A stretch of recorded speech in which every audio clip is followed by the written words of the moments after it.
Last year I talked about the Sisters of Battle and medieval spirituality. So this talk is more or less an offshoot of that talk. So just a disclaimer, this is not the kind of talk in which I scold Games Workshop for their ungrammatical use of German and Latin. We better do that later with a pint in hand. This is more about fictional languages from a philological point of view. So why should we study fictional languages at all? Well, at the end of the day, it's philology. So philology is, of course, an umbrella term for disciplines that deal with words, language, literature, and so on. But of course, in the literal sense, philology or philologia means love for words. And to me, fictional languages are the pure form of love for words because they're not utilitarian, right? If you learn Klingon or Sindarin or Quenya, the Elvish languages, you can't go on vacation and order coffee. People do it just because they love it, right? To me, it's pure philology. That's why I like to study it. Okay.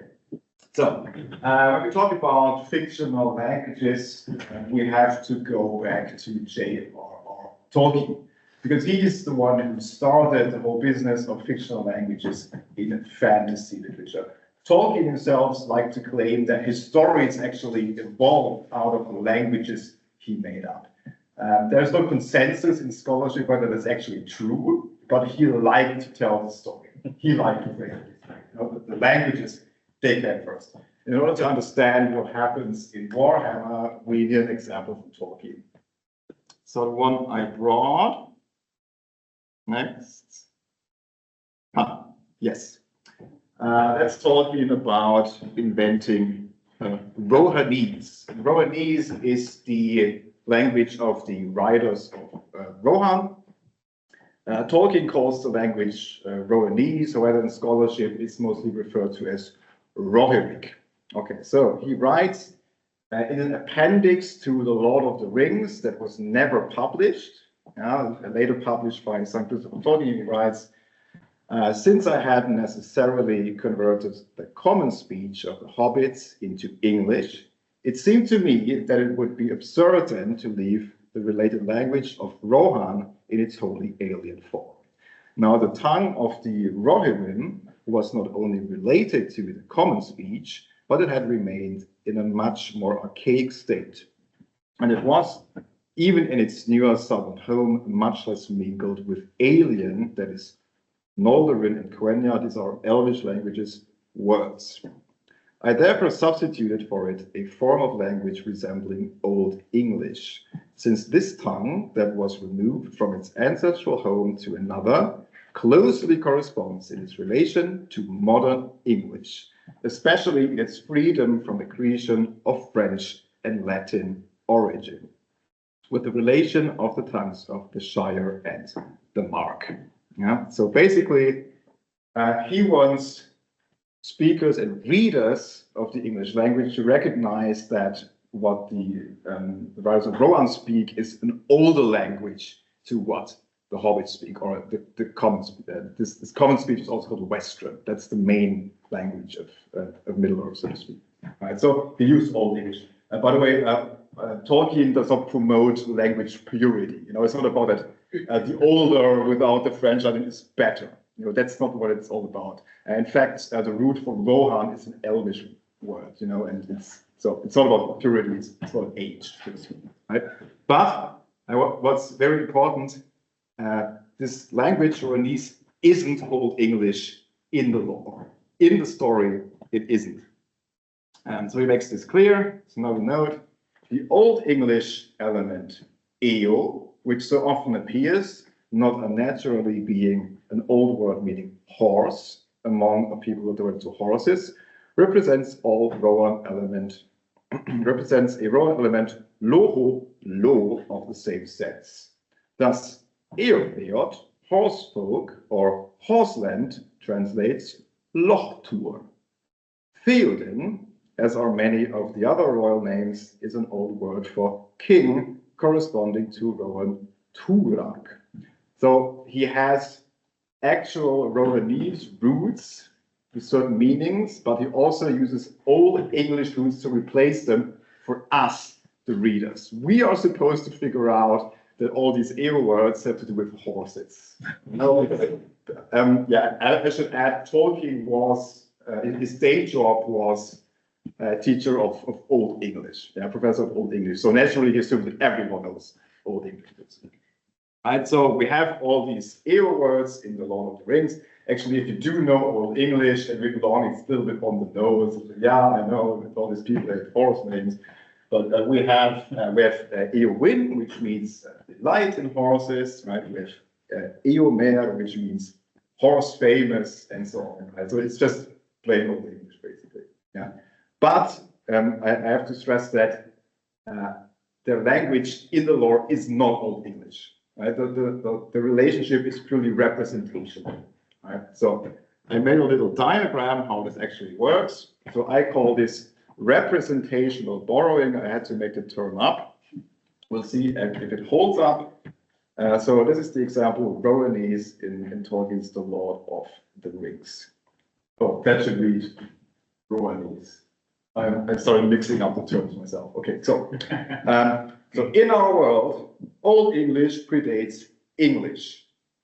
Then for the diegesis, that is the narrated world, words from both languages are borrowed, and their relationship, which is being one of age, is transferred into the fictional universe. Right? So this relation just carries over into the Lord of the Rings, and he wanted us to figure that out, more or less. Right? So there's this relationship between the languages, but it is representational. So yeah, and he sort of assumed that people would figure it out, but he also famously complained about the inability of people to learn Old English.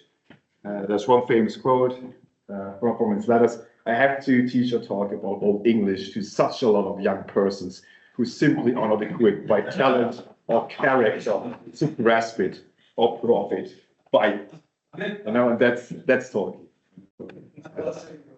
Yeah, so to get the most out of Lord of Rings, you better know a dozen medieval languages. So that's right. Okay. So this is how it works in Middle Earth. Right. Okay. Let's continue. Let's move on to Warhammer Fantasy. So this is a map from 7th edition. Right? And what's so fascinating about the world map of the old world or Warhammer Fantasy is that it more or less maps onto our world. Yeah, there are some slight changes and so on. And next to this diachronic or temporal relationship that we've seen in Middle Earth, you know, Old English, Rowanese, Western, and so on, we have a spatial dimension. Right? So let's have a look. So here is Tibia. Right? And Tilia is pretty much where Italy would be, right? So the inhabitants of Tilia, which is almost, you know, they speak Tilian, right? And Tilian in the lore is represented by Italian, right? But the Tilians, they also have an ancient language. It's called Classical, and of course, Classical is represented by Latin. You know, it's the same arrangement. Old English, English, Latin, and so on. Right. So this is also important, right? And so, but then over there's the Empire, right? And of course, the Empire is based on the Holy Roman Empire of the German nation, as it was called after it no longer included Rome, right? So, and of course, in the Empire, which is also the main focal point of Warhammer Fantasy, they speak Reikspiel. And the Reikspiel is, unsurprisingly, represented by the German language. Okay, I have some examples for you. So with German represents Reikspiel in the diegesis. Here's a small typology. We have 3 types of borrowings. We have accurate borrowing, like Geheimnisnacht, which means night of secrets. That's the night when chaos is the strongest. It's also the title of the very first Gothic and Felix story. So Geheimnisnacht means night of secrets. This is accurate. So the semantics of the source language and the fictional language, they align. Right? Then there are cases in which that doesn't really happen, in which there are misaligned, for example, Sigmar Heldenhammer, which literally means hammer of heroes, but Games Workshop meant it to mean hammer of goblins. That's just a small misalignment. I mean, of course, yeah. That's sort of real talk. So, and then of course there are humorous borrowings like there are towns like Wurstheim, which means sausage hole, and there is Volkshausen, which means farm town. By the way, these are canon, they are just outside of Nauen, where the famous Nauen comes from. And so they exist, so yeah. So very easy there, all kinds of borrowings. By the way, Games Workshop seems to be very fond of sausage jokes in particular. So even in the new Old World Codex, there is one. Because here they quote a certain Baron Richard of Stirland after the Battle of Blockwood, which is a kind of story. It goes on. And of course, for us, it's a nice little inside joke. Yeah, but of course, in the diegesis, in the fictional world, they don't crack up every time they hear Blockwood. To them, this is the real place. And that's so to speak. So, yeah. So this is how Reikspiel basically works. Now, borrowing here and there, some accurate, some not, some funny. Okay. Now let's move on to the much more complicated case, which is High Gothic in Warhammer 40k. So, High Gothic first emerges in the very first edition when it was still called Rogue Trader. It wasn't called High Gothic at the time, it was still called Tech. So these are really the origins. I read a full quote because this is important. Many of the titles of ancient institutions and organizations are presented as Latinized English, such as the Adeptus Terra. This represents an older tongue, itself a development of 20th century languages, not necessarily Latin as such. Source language, unequal fictional language. It's the same thing. The relationship is representational. This language developed during the dark age of technology, in fact, a golden age from the point of view of science. It is only dark in the minds of the men who now fear it. It derives from the common tongue of the time, an assimilation of English, European, and Pacific languages, which developed over many centuries in the American Pacific region.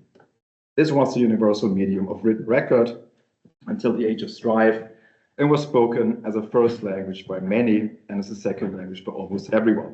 Its idioms and vocabulary now appear archaic and mystic. Many of its words have acquired religious significance over the years. So in a nutshell, we have our High Gothic as we know it today.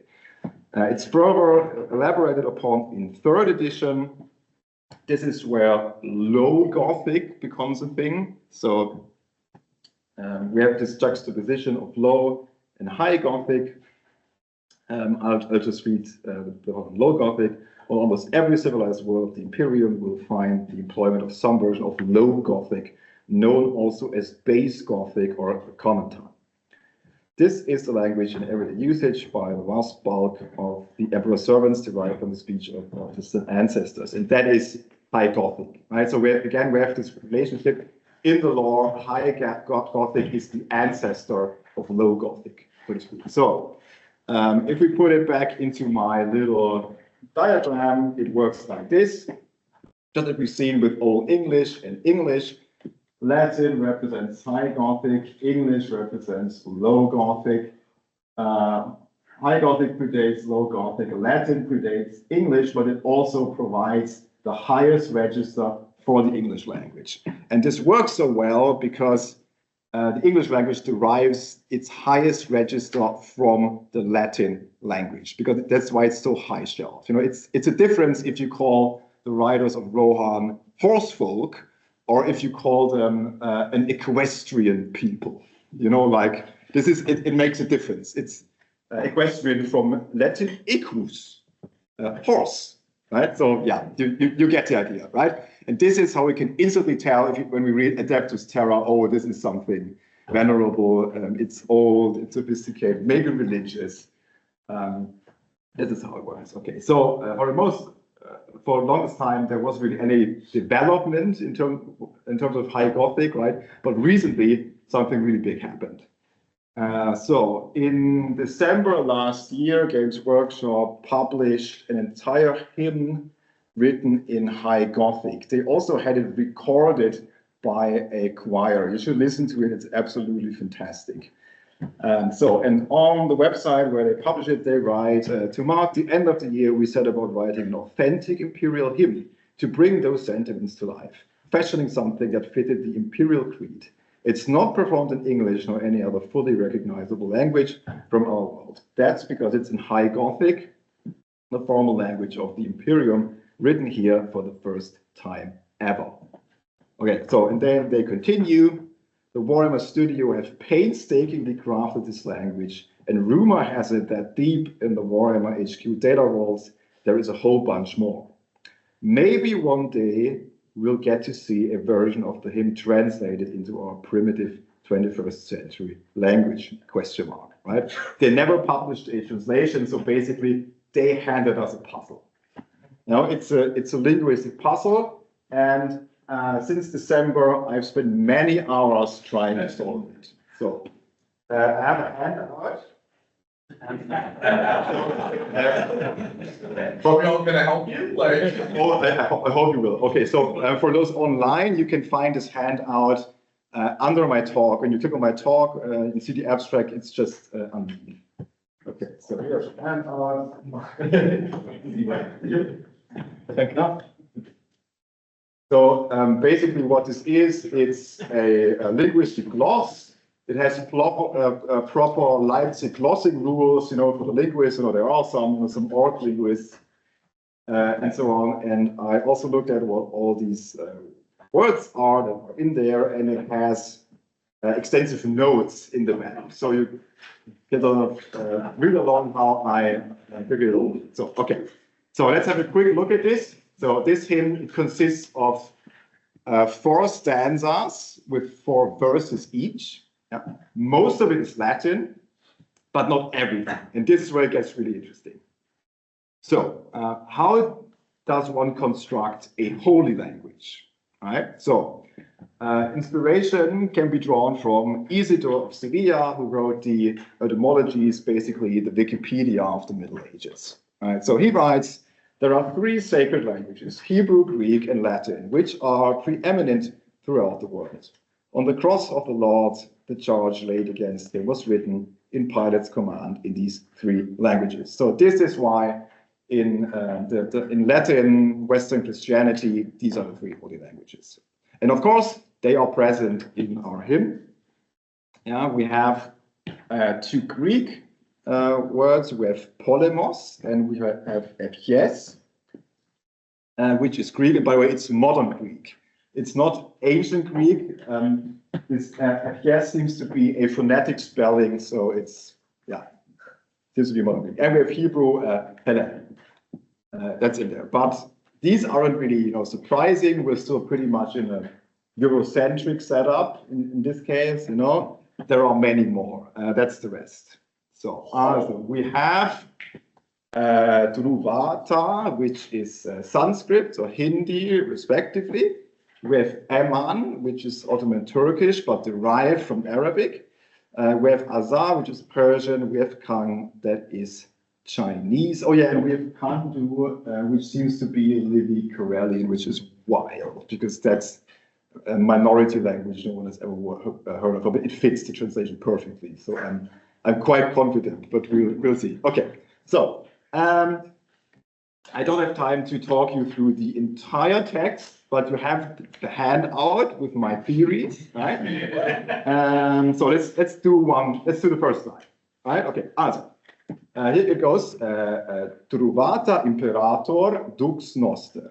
Truvata is a Sanskrit or a Hindi word. It ends in ta, which is the contracted form of the morpheme twa, which is used to form abstract nouns. So it is something which is druva, and druva means something like firm or permanent, right? So we know it's an abstract noun. So the first line reads, firmness, the emperor, our leader. I'm glad I'm not translating it into German, by the way. But yeah, okay. But since that doesn't really mean anything, we have to keep in mind that in Latin, and also in Latin poetry, in epigrammatic texts, you can leave out the verb to be. So somewhere we have to fit the word esse to be in there. So this is sort of my proposition. You know, it's there. Firmness is the emperor, our leader, and so on and so on, right? And actually, this hymn is not the only place where this phrase is used. Some of you have probably seen the Secret Level episode, right? So in this scene, the astropath, you know, down in the, when they are in front of the siege statue, it says in the subtitles reciting in foreign language, but if you listen really closely, he says, Truvata imperator dux noster.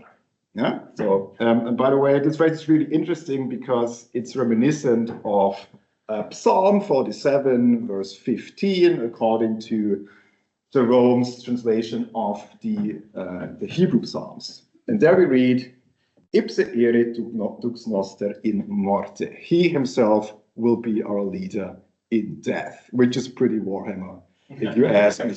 Right? So okay, right. So here's my rough translation. There are two verses which I couldn't figure out because this is not Latin grammar. It doesn't adhere to Latin grammar. So some things are really hard to figure out because the inflections are right and so on. But after all, it's High Gothic. Now these languages are representational, they speak to us. But after all, Games Workshop handed us a challenge. So to conclude my talk, I want to ask for your help and also the people online. I would like to pick the collective brains of Warhammer scholarship, because I am not an expert on all of these languages. I just look up things up in etymological dictionaries. If you know any of these languages, if you are a classicist, which I'm not, if you know Hebrew, Greek, Persian, Chinese, Libby-Karelian, and so on, please check the handout. If you have suggestions, email me. Right, so we can turn this into a group effort. So if you know any of these or good at these, also Arabic would help. Please email me. You know, my email is on the handout. That's why it's important. Here is my email. You know, Hermann and Germanistic and so on. Thank you very much for your attention.